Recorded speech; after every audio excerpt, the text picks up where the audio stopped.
নমস্কার বন্ধুরা, আরও একটা নতুন রেসিপির ভিডিওতে আপনাদের সবাইকে স্বাগত। আজকে তৈরি করব গরমকালের উপযোগী পেঁপে দিয়ে মুগ ডাল।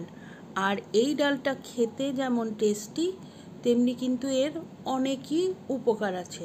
আর তার সাথে এটা ভাত কিংবা রুটি সবের সাথেই ভালো লাগবে। তো আসুন দেখে নিই রেসিপিটা। হাফ কাপ মুগ ডাল আমি কড়াইতে ড্রাই রোস্ট করে নিয়েছি।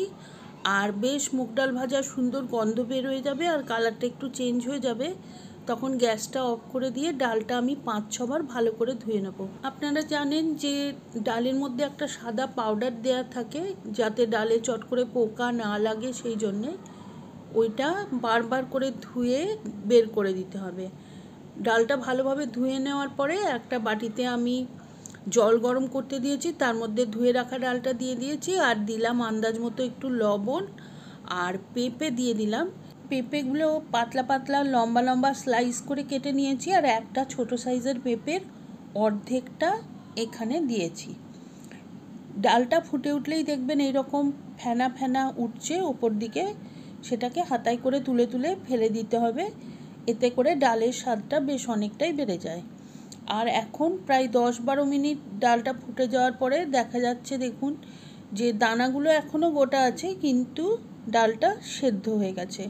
এই অবস্থায় গ্যাসটা অফ করে দেবো আর কড়াইতে দিয়ে দিচ্ছি সর্ষের তেল। তেলটা গরম হয়ে গেলে দিয়ে দিচ্ছি 2টো তেজপাতা আর 2টো শুকনো লঙ্কা। লঙ্কা ভাজা সুন্দর গন্ধ বের হয়ে গেলে দিয়ে দেবো 1 চা চামচ মতো গোটা জিরে। আপনারা এখানে জিরের বদলে 5 ফোড়নও কিন্তু ব্যবহার করতে পারেন। জিরেটা একটু ভাজা ভাজা হয়ে গেলে দিয়ে দিচ্ছি 1 চা চামচ কোরানো আদা। আপনারা আদা বাটাও ব্যবহার করতে পারেন। আদাটা একটু সময় ধরে ভালো করে ভেজে নেব, যাতে আদার কাঁচা গন্ধটা চলে যায়।